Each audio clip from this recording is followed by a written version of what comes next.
Director of Human Resources, and I'm so excited about this session, The Pursuit of Justice and Equality for All. Before I introduce this session, I wanted you to know that you can ask questions in our live Q&A. Please post your questions by pressing the Ask a Question button at the bottom of your screen. Also, please know that this session is being recorded and you will be able to access it on demand.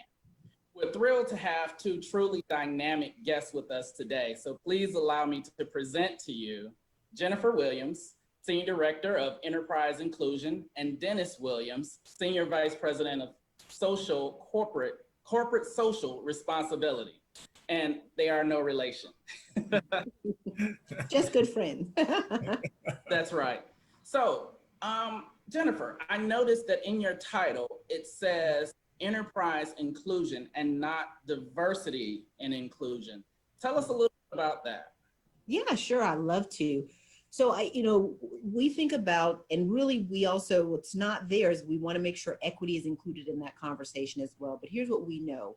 Diversity is a fact, right? Inclusion is a behavior. And so we know oftentimes when we think about this word diversity, oftentimes people think of race, but there are so many more dimensions, right, to our diversity than just our race. There are our ideologies, the way we process and think, our societal, relationships, our value systems. And so really there isn't anybody who in your organization who is not diverse, right?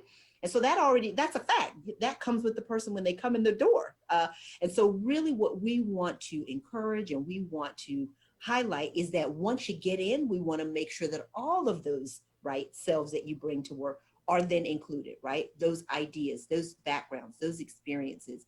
And so it was important for us to make sure that inclusion was at the forefront because diversity was a foregone conclusion. I see. That's very helpful. Helpful for me in terms of understanding it, having seen it one way and seeing it differently now in other organizations. So is that a trend that's popping up now where we're going from diversity and inclusion to just inclusion? I think so, right? And Dennis probably will have some thoughts on it in his world from a CSR perspective as well. But I think that is the case. That I think that word, I think like anything, terms have a term life, right? They have a shelf life. And there have been a lot of things that have been associated with diversity that at some place, I think people have started to become tone deaf to, right?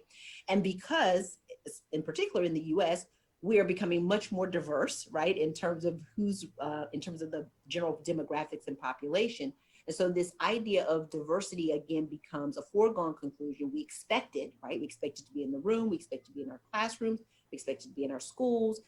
What we don't expect and what we've got to really demand and ask of people, implore, invite, probably I want to say demand, invite people in, is this conversation around behavior. How do we want people to show up and behave?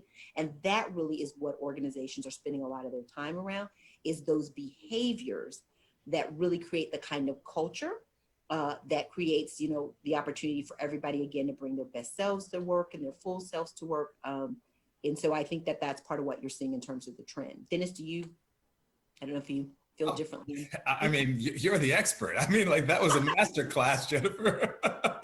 No, I think you're absolutely right. I mean, you referenced at the beginning of this idea of equity and inclusion as well. So, our understanding and knowledge on these topics evolve over time. And, we are thinking about these kinds of workplace issues in ways that are vastly different than they were thought about even 5 years ago. So I think, Trey, to your question, the nuance and sort of our word choice speaks to our sort of evolved understanding of the many, many layers of equity and inclusion.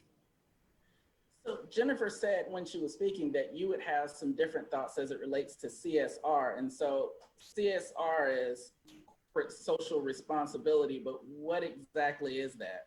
Well, I mean, and not even different, but really very, very similar, right? I mean, my field is sort of known traditionally, if you looked at it 20 years ago, as just sort of corporate philanthropy, right? It was this idea that corporations had resources and, at the largest level, they were building public libraries.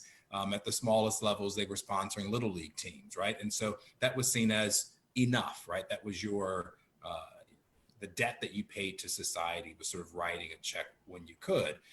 Again, much like the inclusion space, we've evolved over time. So you now see people talking about corporate social responsibility, as in it's not philanthropic. It is, in fact, a responsibility of a business that operates in a community, that pulls its resources from the people in that community. They have a responsibility, a reciprocal relationship to give back to those communities, to their employees.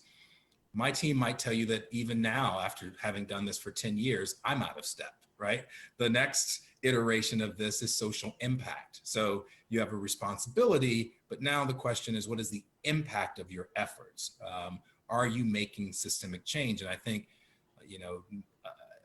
not surprisingly, that part of the analysis of our work was heightened over the course of a global pandemic, a worldwide acknowledgement of systemic racism, not only in our country, but around the world.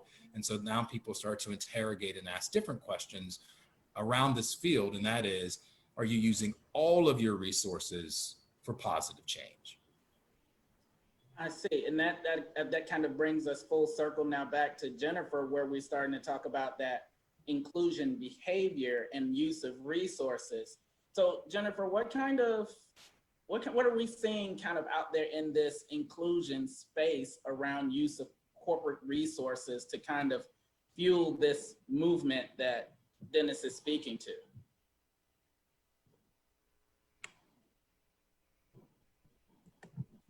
I think a couple of different things. I think what we are, again, expanding really our idea around what does it mean to be an inclusive organization, right? And what does that look like? And because traditionally the idea is when you think about diversity and inclusion, and I'm going to come to equity in just a moment, it is to send someone off to a class, right? It is to send someone off to a training class, and then you learn it, and now you are now diversity, equity, and inclusion, and you are all the better, and you go forth and do good things. And I think, right, we're learning, right, that there's lots of work that has to be done post that effort, right? Like there is still the need to raise awareness, right, around issues related to diversity, equity, and inclusion. And I think that piece that Dennis just talked about equity is really important. Again, I'm going to go back to that diversity and inclusion are a fact. They are focused on the facts around groups of people, but they are highly dependent on individual choice. You choose, right, whether or not you want whether or not you're going to engage or not engage, you're going to hire that person in or not. When you get into equity, you start to talk about systems and processes and procedures, and how do we actually impact and influence the systems that kind of undergird the way we do business, right? How do we make sure that those systems, right, are equitable and that they are inclusive? So when you think about a hiring practice, what do you need to do, right, to embed in the hiring practice to make sure that diversity not only gets in the door, but it gets included, right? That it's not just the recruiting, but it's the selection, right? We hear a lot in the HR space about the candidacy slate, right? This idea we want to have a lot of diverse candidates on the slate. But if the selection process stays the same, a diverse slate is of little value. It's a great thing to point to, but it actually doesn't change the framework inside. And so what do you need to do to the process around selection that makes that process a lot more equitable, right? So that more people of different backgrounds, experiences get to come into the space. I think also that there are a lot more things that we're asking leaders and organizations to do down at the leadership level. Again, we're trying to leave the classroom and figure out how do we bring these solutions into a department or an organization or a team, and how did they then embed those practices right within their teams. And I think that's another thing that you're starting to see people do, is to look at how do we then move from the classroom, right, into the business place, and how do we make sure that those things get applied, and then we see change in behavior, and then right change in impact on the organization. So I think those would be a couple of things I see differently happening in this space that maybe we didn't before, that will help really change, move the needle. And again, I think equity is at the heart of that, because now you're looking at systems versus people. So that's really helpful to help kind of undergird what we've been talking about. Dennis, as we kind of listen to what Jennifer has said and focus on how we're doing things internally, are we right to assume that CSR is more externally focused, or does it have an internal focus as well? Both. It's both and. I think at least in the ideal way that I believe it's supposed to operate. I mean, a corporation is comprised, of course, of its employees and its people. And so I think the zeal and the drive for your CSR work has to come initially from internal stakeholders, right?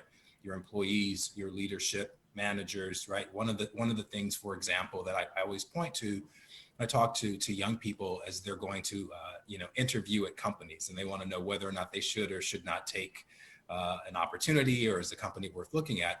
And I've said this for a number of years. The very first thing you should ask is whether or not they offer opportunities for their employees to have time off to volunteer. Do they have a corporate match for the contributions that you'll give to organizations that are near and dear to you? Because if they don't, then it tells you something about the soul of the company, right? It tells you something about the morals and the values of the place that you're going to work. And so it begins there, right? And then my mother would say, charity begins at home.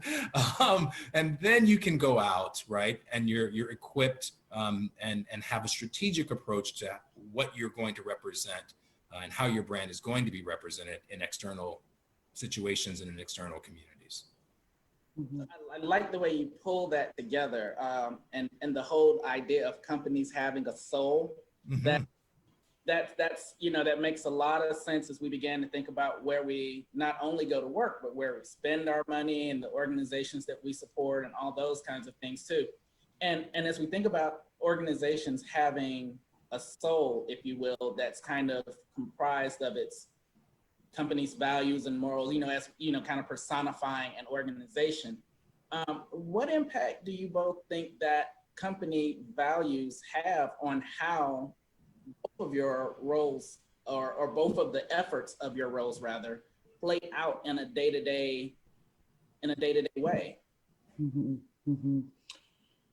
Ginger, I'll go first on this one. Sure. I'll point to our own organization. We recently, as many of you may know, 4 organizations literally coming in under one umbrella and having to really then recreate or create, right?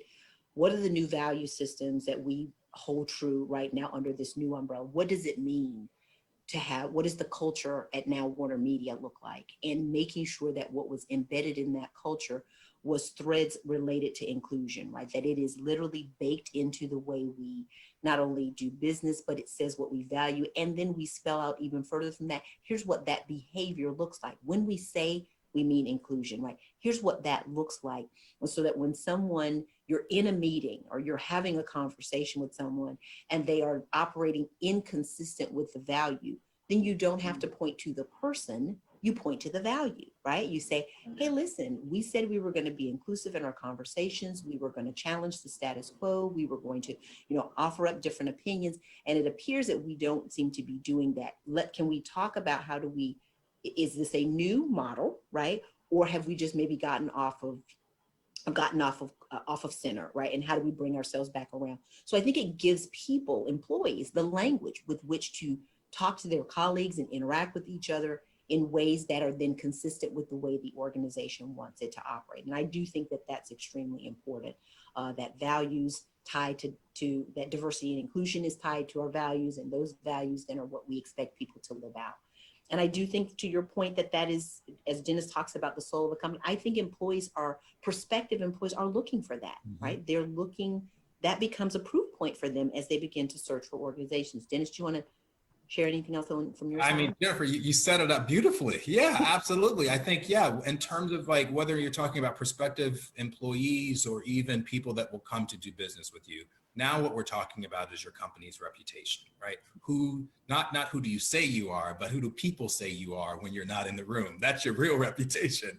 And so I think in our industry, it's incredibly important that we have developed a reputation with content creators who say, I've heard good things about working at that place, right? I've heard that they will respect my authentic self and my opinions and my art and my creativity. And you certainly see that, to your question, Trey, in the day-to-day, you see it in the programming that comes through the doors. You see it in the content creators who say they want to have their content here at WarnerMedia. And I could, we could list, the incredibly talented roster of talent and remarkable shows that we have. But I think there's, to Jennifer's point, there's a connective tissue. There's a through line. When you look at, I May Destroy You or Insecure or Lovecraft Country or et cetera, et cetera, et cetera, people are saying this is a place where my voice is going to be heard, where I'm going to be respected, where they're going to, appreciate what I have to offer, the uniqueness. And so our reputation is developed, honed, and solidified by these efforts. And then I think, even in the industry, right, and in as it relates to our audiences, people say, I was watching something on a WarnerMedia platform and they pointed me to a resource, which means they weren't just interested in taking my money. They weren't just interested in entertaining me. They wanted me to be better. They wanted me to know more. They wanted me to dig deeper. And so they, my team in particular, we offer resources, landing pages. It's like the conversation, the dialogue continues even after the show has ended, right? Particularly for social issues and for things that are important in the lives of our audiences and our consumers. Yeah, that's an amazing point. I would like for you to kind of extend what you're saying by, we've been talking about, and we have tended to talk about equity and inclusion and social responsibility from a sort of, it's the right thing, it's a good thing to do perspective. But it sounds like you just hit upon some very concrete reasons why it has some very clear business implications. Could you say a little bit more about that? Yeah, so let me say this. I don't want us to throw out the idea that it is the right thing to do. Like that should be our moral compass. Like those of us who are fortunate enough to be parents, you want to raise someone who just is intrinsically good. And so that should be the standard that we hold not only ourselves, but our companies and our business and our relationships too, right? So yes, it is the right thing to do. It is also, right, because we can walk and chew gum at the same time, we can do multiple things. It is also a business imperative in so many ways. As Jennifer mentioned, it's a recruiting tool. As I talked earlier, when people come in the door, they'll, particularly, the generation that has come after us. I'm a little bit older than my shaved head would indicate because I took all the gray out earlier. But, sort of more and more people are asking that question, right? Do I want to go work for that company? And a quick Google search will tell you where that company has stood on any number of issues. So you may not be able to attract the most capable talent that you want if you haven't worked on this internally, if it isn't real, if your reputation isn't untarnished. I think it also, as I mentioned, the people that you do business with. I don't work on the programming side, but I've been close enough to it to know that there are people who are at a place in their careers and their professions where they don't have to do this for the money.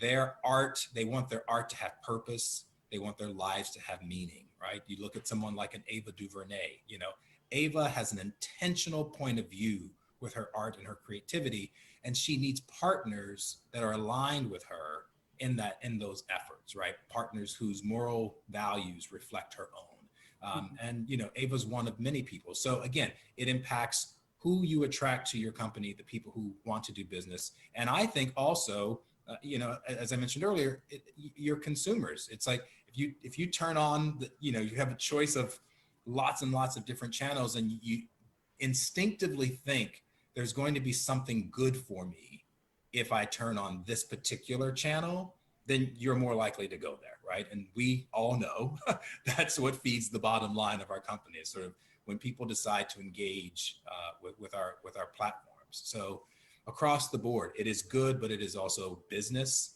You can do both. You can do a lot of things at the same time. That's awesome. That's awesome. So I think we're getting into a good direction, but I want to make sure we cover some of the things that people may be looking for in terms of what's like next, what's on the leading edge of this type of work in terms of our inclusion efforts and in terms of our corporate social responsibility efforts. What's kind of the newest next thing that people are saying that's the next level, that's the thing we got to do. If we're not here, we're nowhere. What would be next for this effort? I'll ask you to go first, Dennis. Oh, thanks. I will say that one of the things that has been really challenging, at least in the years that I've been in this space, is, despite the fact that we work for multinational companies, our companies operate around the world, we can sometimes be incredibly myopic in our understanding of the world outside of our own, right? Whether that's outside of our state, our neighborhood, and in most cases, certainly outside of this country. And one of the things that was really encouraging for me, if there is any kind of redemption coming out of the trauma of the George Floyd murder, it was that resonated across geographic lines, right? You saw people standing in solidarity in London, in Italy, in Nigeria, around the world. People said, that looks familiar, and we stand with you against it. I think more and more you're going to see that. I think, there's the SARS situation in Nigeria is a perfect example where now they're saying, hey, we stood with you then, and now we need you to stand with us, right? And so you'll start to see sort of these permeable barriers, right? The barriers sort of diminish; they become more permeable in terms of how we think about social issues. You'll see it become much more global. There will be an expectation that if you're talking about something in your own backyard, that you have a larger global understanding of what it means outside of your own experience, outside of your own echo chamber. It's funny, media in its various forms has made the world a much smaller place. And it seems that news travels even faster nowadays, good and bad. Jennifer, what do you think?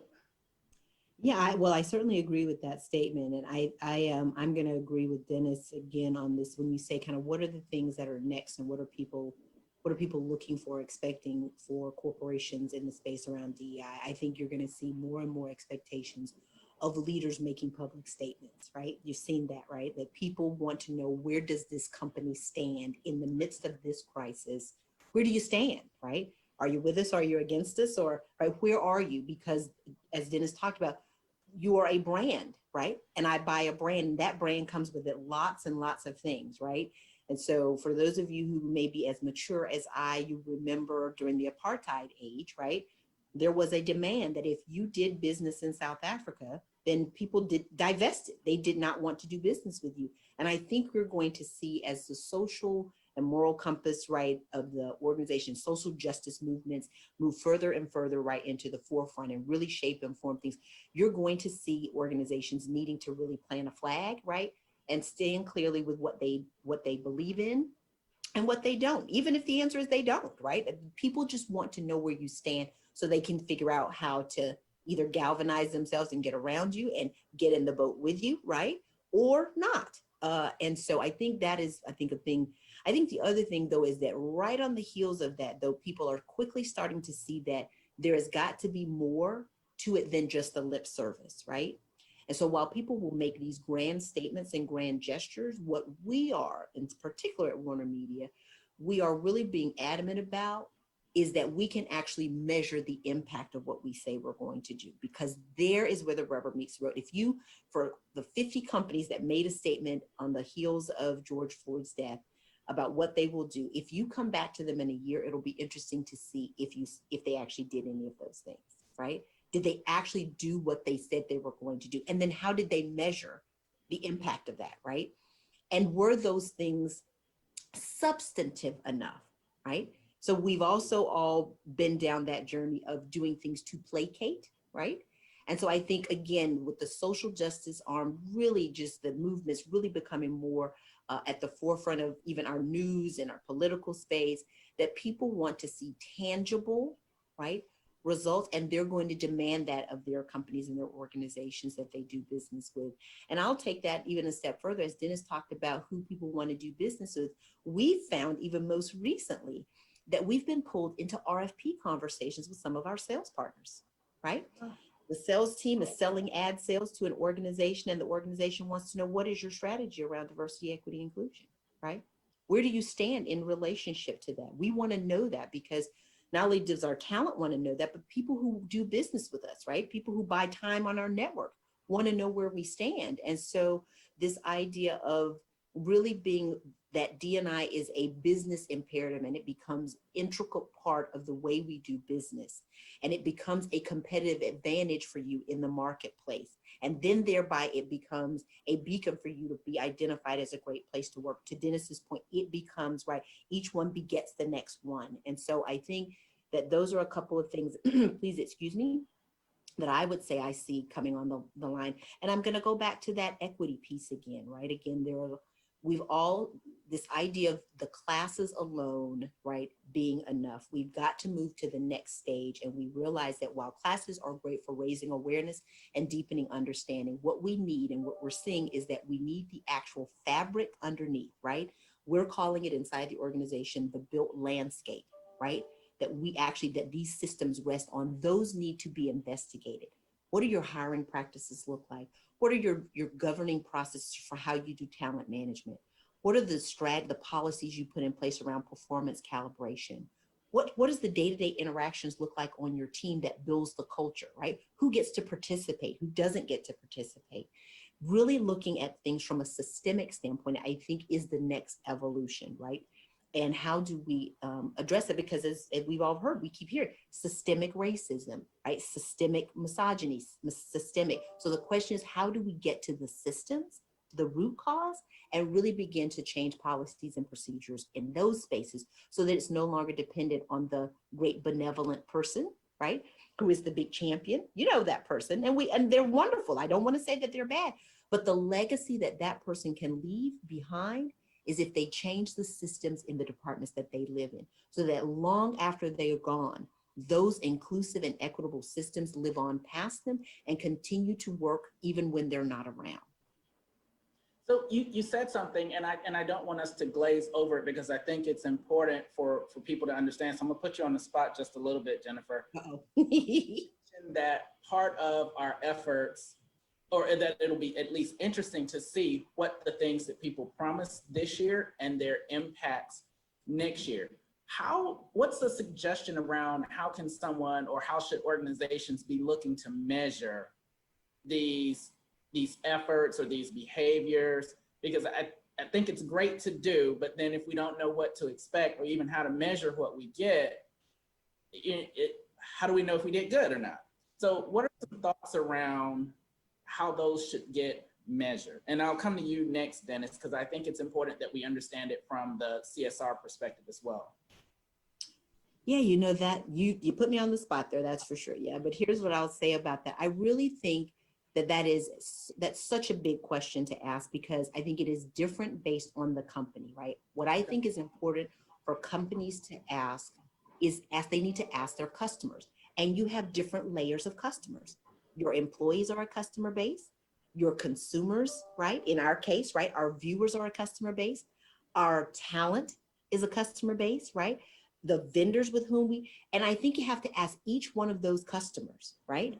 What is it for you that would make a difference, right? If we fast forward to a year, what would you like to see us do differently, as opposed to us making it up on our own? Because we've all been there before too. You're like, what made you pick that goal? Nobody was thinking about that. That wasn't it. I mean, that's nice, but that doesn't move the needle, right? So this idea of really, if you're really serious about it, right, you've got to ask your customers, and then you've got to be ready to listen for the answer, right? You've got to be willing to take the hard feedback, right?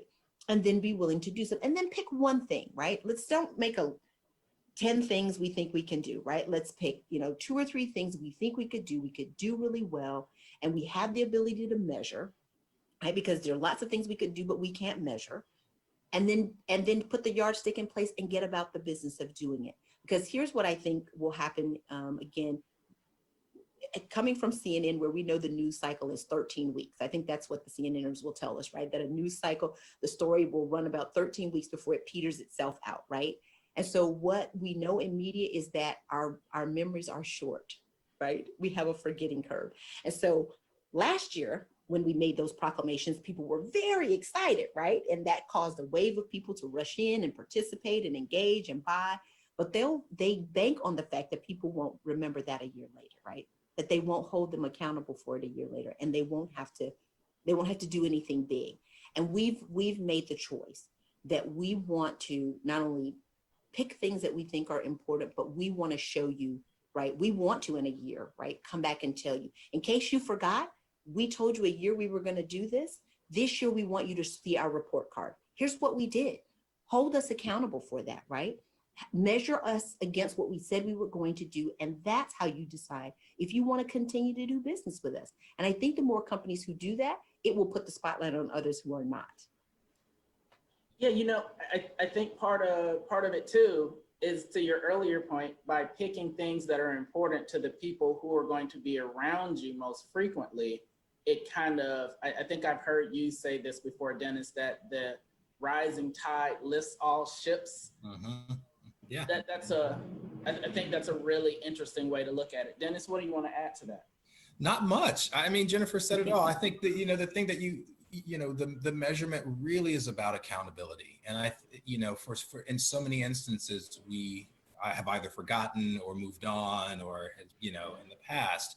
I don't think we're at that place now. I think that people are going to look for that report card in 6 months, 8 months, right? We now know that when you put that statement out there on the internet, it lives forever. And someone can come back and find it, and they're going to say, hey, remember when you made this commitment to do deep soul searching of the organization? Remember when you acknowledged that we had systemic issues and problems and that you're going to work to address and fix them? Where are we on that? Mm-hmm. And those check-ins are going to come. They're going to come frequently. And, I tell people this, and this in life, right? It only takes one time to ruin someone's trust. It is really, really difficult to get trust back after you've betrayed or when you felt betrayed. And so I would caution companies now to say, you've worked really, really, really hard to start to build this trusting relationship. If you don't have an answer 6 months, 8 months, 12 months from now, then people are going to go, just like we thought, right? You didn't mean it either. And then once that trust is eroded, it will be virtually impossible to restore it. So, got a hypothetical for you here. Let's say I'm going to start a new business, not a multi-billion-dollar business. I'm just going to start a brand new business from the money I have in my savings account, and I'm not rich. So, what are some of the things that you think that anyone can do and should be doing from the outset to make sure that as an organization grows, that we kind of grow with that, like you mentioned about kids, we want them to grow up just to be good people. I want my company just to grow up and be a good place. What are the things that you think that I can do from the start, or that I can start doing, that will make my organization just be a good person? Oh, is that me? I'm up first. Is that Janice, is that what you're saying? I'm up first on this one? Okay. I think a couple of things I'd offer here is, I think this idea of really expanding your idea of where creativity comes from, where genius comes from, where intelligence comes from. There are so many underrepresented, right, citizens, right, who are not given the opportunity to really deliver on what they are absolutely passionate about or experienced in. And so if I am a new business owner, I'm looking at all the non-traditional places, right, for where brilliance might live, right? And I'm looking at it even in unique and different ways that will help my business. So I'll give you an example, something that we did about a year or so ago. We're looking for how do we really support kind of this idea around disability. And we found a company who hires people who are on the autism spectrum to do quality testing. Now, someone would say that seems strange. Well, people who are on the autism spectrum are oftentimes underemployed, right? But what we know they're exceptional at is fine level detail. They are exceptional in that space. But if you hadn't really thought about them beyond what you saw on the surface, right? If you hadn't thought about that they look like a non-traditional employee, you would miss that group of folks, that group of citizens has the ability to absolutely down to the nth degree, get your quality measurements and metrics right down to the, scintilla, right? Because they just are that detail oriented. And so if I'm a new business owner, I'm looking in non-traditional places to find creativity and brilliance that will really take my business to the next level. And I'm also looking for who are the people who are not readily served, who's not getting access to this, and where are those folks? Because the minute you open your doors up to people who are traditionally not being served, oh my goodness, the flood, right?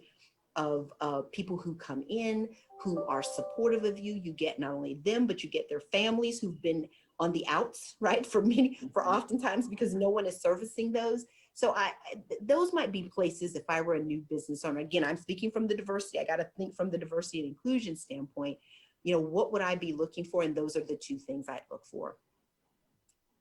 Okay, that's awesome. Dennis, from the CSR perspective, new business, just got started. How do I start to do CSR? Yeah, I think it's really interesting, right? Because once upon a time we talked about business ethics, right? I rarely ever hear that term anymore, but I would say that as you think about your business plan, you also have to think about your value statement. And those two things have to live together as you build your business. So it's like, how are we going to serve profit and how am I going to serve purpose? And if you look around, you'll find the answer to that. Who are the people in the community that are going to be walking through the doors? Who are the people that you're going to be reaching out to, and what's important to them?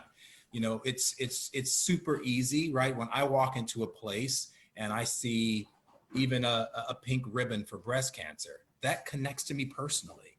And I go, so if I buy this cup of coffee, and I know that a portion of my proceeds are going to benefit something that is personal to me, I'm going to keep coming back here, right? If I look on the wall and I see that this organization has supported the local schools in my area, I go, okay, I got it. So where's the tip jar? This is the place that I want to come back to because this is the place that is giving back to the community. So if you are thinking about, certainly you're starting a business, do your research, figure out what your marketing plan is going to be, understand your consumers, but also work on your value statement and your plan of purpose.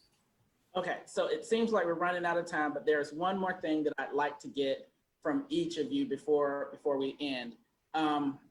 If I'm listening to this and I am currently not working in equity and inclusion, and I'm not working in corporate social responsibility, what's the very best way to try to get my foot in the door to be doing some of this type of work?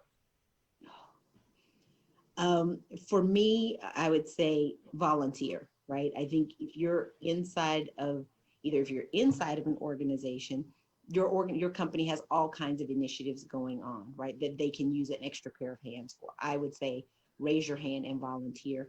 And I'll put a plug in for business resource groups, right? Which are huge at our company. They are an absolute front door, right, into the diversity, equity, and inclusion work. So those would be the two places I'd recommend. Yeah, I mean, I meet a lot of people, obviously, who want to make sure that when they go to work every day, that their work has purpose and value. And I don't think that always means working in corporate social responsibility. And I'll give you an example. I was speaking to someone and they work in a medical practice. And she said, I would love to be doing what you're doing. And I said, well, if you come over and do this thing at WarnerMedia that I'm doing, then who's going to convince the doctors in your practice to go give free checkups to the kids at the local school, right? Do the thing where you are, right? Because it's needed everywhere we are. So I think if you want to start doing CSR, you just start doing it. You look around your organization, you say, what are the resources that we have? And who are the people that don't have access to these resources? And how do we bridge that divide? So it can be at your medical practice, it can be at your bakery, it can be at your flower shop. I knew an entrepreneur in my neighborhood, my favorite Jamaican restaurant. And every Valentine's Day, she would prepare meals for the YWCA across the street from her restaurant. So she would serve meals to the women who were there. And she said, I just don't know if anyone else is going to be celebrating them on Valentine's Day. And what we found out, of course, was when word got out that she was doing that, other people in the community said, let me underwrite the cost of that.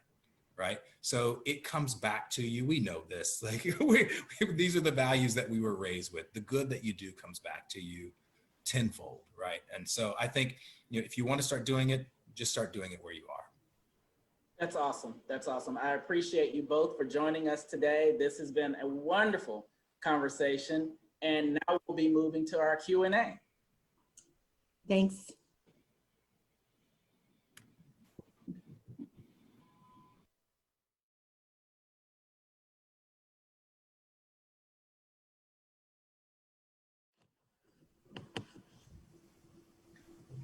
All right. That seemed like a really interesting and great conversation. We do have a couple questions that have come in.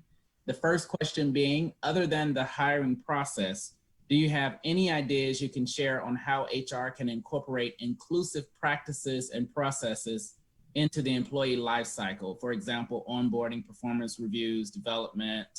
And actually, we have a question that's kind of similar to that as well.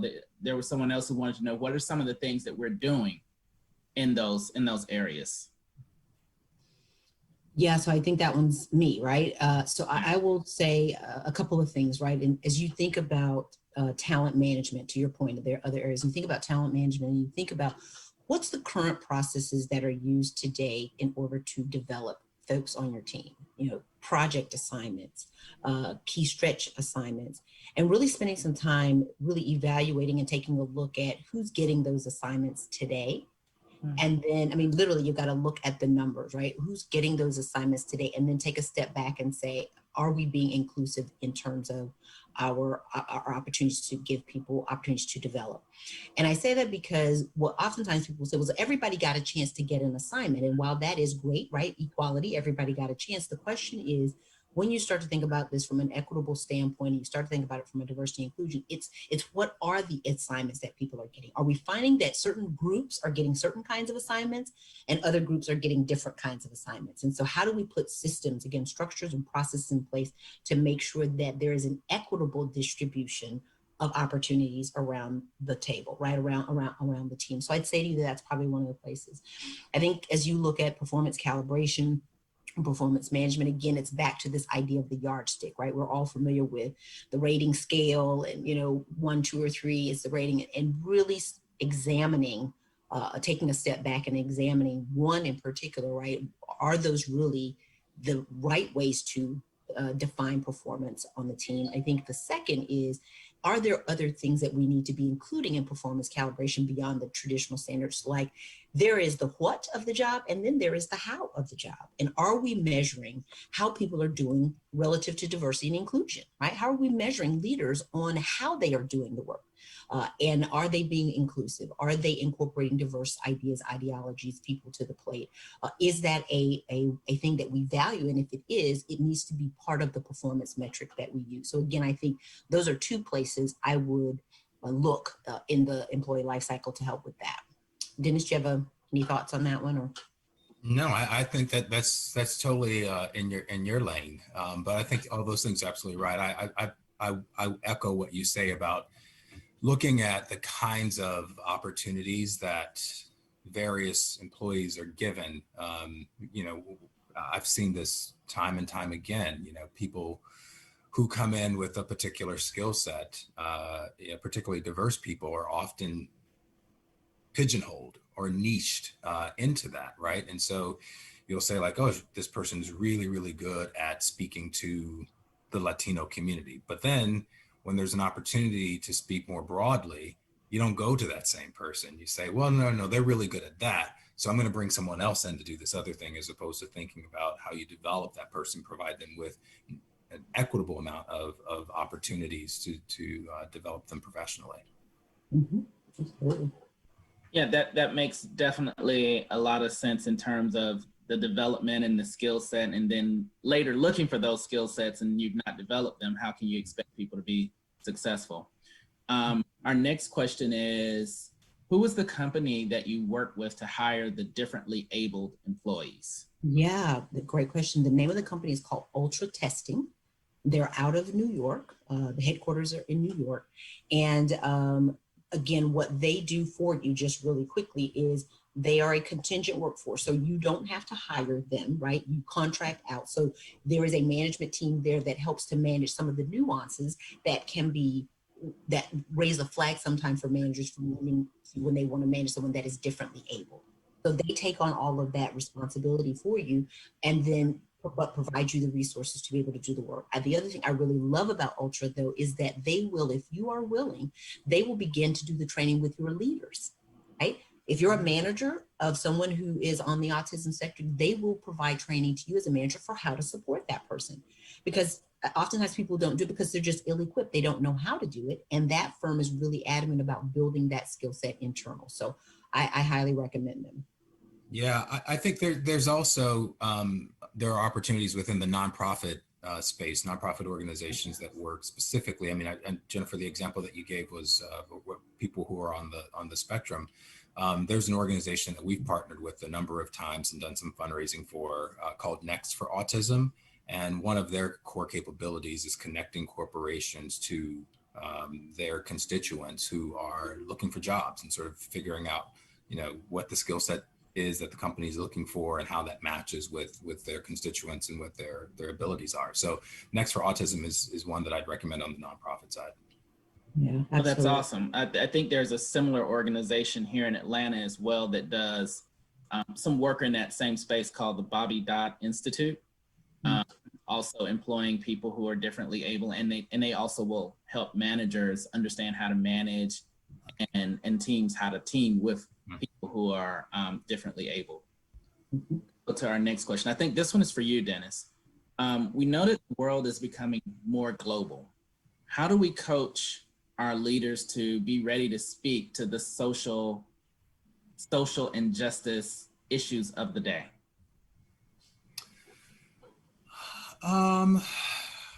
That's a really good question. I think so let me take a step back and say, it has to be authentic, right? You can't coach someone into doing something that isn't authentic. If that's not who your leader is and what your leader believes and what your leader stands for, then that's going to be a problem. So I'm going to operate from the premise that you have a leader who wants to be a part of this work, because that authenticity, sincerity matters. I think you kind of have to be honest, right? That it's risky. And, we all operate in whatever you want to call it, cancel culture, low risk tolerance, et cetera. I mean, people often don't say things in their personal lives because they don't want their circle of friends to think less of them or vilify them or what have you. Leaders have even more of a responsibility because they're trying to manage their personal brand, and they're often responsible for a corporation, a corporate brand. And so taking a risk is sometimes really, really scary for them. So I think we have to start with saying, like, listen, you're going to say this thing and you're going to get pushback and you're going to get haters and you're going to get bad tweets and negative tweets. Like, prepare them for all of the ramifications of what it means to be a leader, and then say to them, but that's what you have to do to move this conversation forward. That's what you have to do as a leader to exemplify the values that we've set forth, right?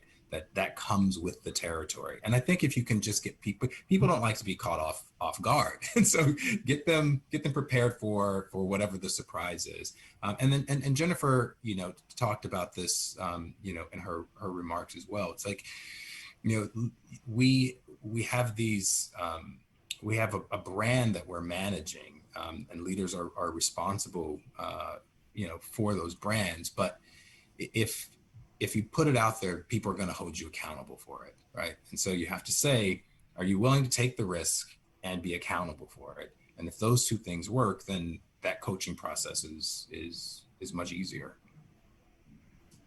Very good. There is a kind of interesting one that's just come in. What's the best career advice that you've ever gotten? Switching gears just a bit. Dennis, I'm gonna let you go first on that one. I gotta think on that one. You all are gonna get me emotional. This is therapy now. Because it's something that, it's not a one-time, dose. But often people have said to me, and I say this to myself, whether it's sort of in the mirror in the morning, is know your worth. Know what you're worth, know the value that you bring to an organization, and don't doubt it. And I think that is particularly important for people who come from marginalized communities. Someone used to talk about, or people used to talk about this thing like imposter syndrome. I don't have imposter syndrome. I've been in enough places and enough spaces to believe that I belong. But we often have times, whether it's in our compensation conversations, which we know, or going back to saying like, hey, there's a project over there that I want and I'm capable of managing and leading. And actually, no, I don't want to co-lead on that. I can do that on my own, right? So knowing the value that you bring to an organization and knowing your worth, and being firm and resolved in that. And whether that's in your organization, I'm going to be, very real in playing. We're going through a very tumultuous economic time, and many people are out looking for new opportunities. And so, you'll say like, well, this is a great lateral move. Well, probably you don't know your worth. So you walk in the door and you say, no, I'm worth more than what I was getting back there. So for me, I use that as a constant motivator for myself. And it is actually what my friends and I say to each other in our conversations. It's how we encourage each other. We talk about sort of a project that someone is doing at work or an opportunity that they have, and we'll say, you're worth more than that. And it will push you forward. Oh, I love that. I absolutely love that. I'm going to kind of piggyback on that one and say, I'm going to share something that I heard, maybe it wasn't counsel for me, but I heard it through someone else and I took it on for myself, right? And I think it's in a similar vein of this idea of being really clear about what you're good at, right? And then taking the next step from that and seeing if the company that you work for values that, right? Mm-hmm. And then the next step from that is to say, if they value it, to what degree do they value it, right? And then, what will they be willing to pay for that, right? Or what will they be willing to do? And I think that that's important because each of those requires you to ask yourself a different set of questions, right? What am I good at? Is that something that the company values? Okay, great. Okay, but to what degree do they value that? Because there are lots of other things that they may value higher, right, or lower than that. So you have to then kind of get clear about that piece. And then if they value it, right, are they willing to, right, take the next step and really compensate, recognize, and reward me for it? Or am I going to find myself in a place where the work is valued, but it's not a high priority, right, in terms of that particular skill? And then again, am I happy where I am, or is that skill set I think I'm really adept at, better suited at some place else that places a higher value on that? And that doesn't say that you have to move or doesn't have to move, but I love the way that person described it. So it allows you to really kind of think through each of those stages. Because this idea that I'm good at something and so the company should pay me, or I'm good at something and the company values it, is just one finite set of questions. I think is probably, it's a little bit short-sighted. And so I loved hearing that from that person about how to think about it. Mm-hmm. That's awesome advice. We have our next question. What are some of the things that you should make sure you hit? What are some of the talking points, talk tracks that you would suggest for a talent professional when candidates are asking about social justice and inequality? Wait, help me understand the question. You're a talent professional. So I think what the question is getting at is, what are some of the things that, as we're kind of talking to candidates, what are some of the things that we should be making sure that they know that we're doing in the realm of social justice and inequality, kind of to impact it? So I think that's what it's getting at. If you don't mind, Dennis, I'm going to go first on this one, and then I'll let you go because my answer is going to be pretty short on this one. I don't think you ever lead with your laundry list of things that you are doing. I think you ask the candidate, what are the things that you value when you are looking for a company? What are the things that are important to you? And then as you list them, describe what things are important to you, then you talk about how your firm or how your company then supports those efforts. Because I think in the reverse, and maybe again, I'm using myself personally, is you just spouting off a list of things to me, right, that your company is up to feels a bit like an advertisement, as opposed to you really trying to figure out how you are trying to connect with me as a person. And so I would suggest that the question gets asked in reverse, and then you actually respond based on the needs of the candidate. Dennis, do you have a I think that's excellent advice. I mean, there probably shouldn't be a laundry list, and you recognize that the person sitting in front of you is unique. And so that laundry list is not one size fit all. I might be really quickly, I see the time is ticking, but I have a friend who accepted an opportunity at what he thought was a conservative organization. And he mentioned that his spouse was a person of a different ethnicity. When they flew the family down to do tours of houses, et cetera, they took that person to a house of worship that matched the spouse's traditions and culture. And so they tailored it, they customized it. So they said, when we say we value diversity and family and culture, we mean yours specifically, not sort of generically. We mean your specific needs and identity. We can find that for you here to make this community, make you feel like you're a part of this community. So I think that customizable approach is best. I think that's awesome advice from the both of you. And I think we're at a good point here. So let me just take this opportunity to thank both of you very publicly for your time and your attention and your willingness to be a part of this conversation. And to all of you out there who took time to watch us today, we thank you, and we hope that it in some way has inspired you to move these issues forward in your own organizations. So thank you, and see you soon. Thank you. Thank you, Trayron. Thanks, everyone. Thank you. All in thrilling new sound.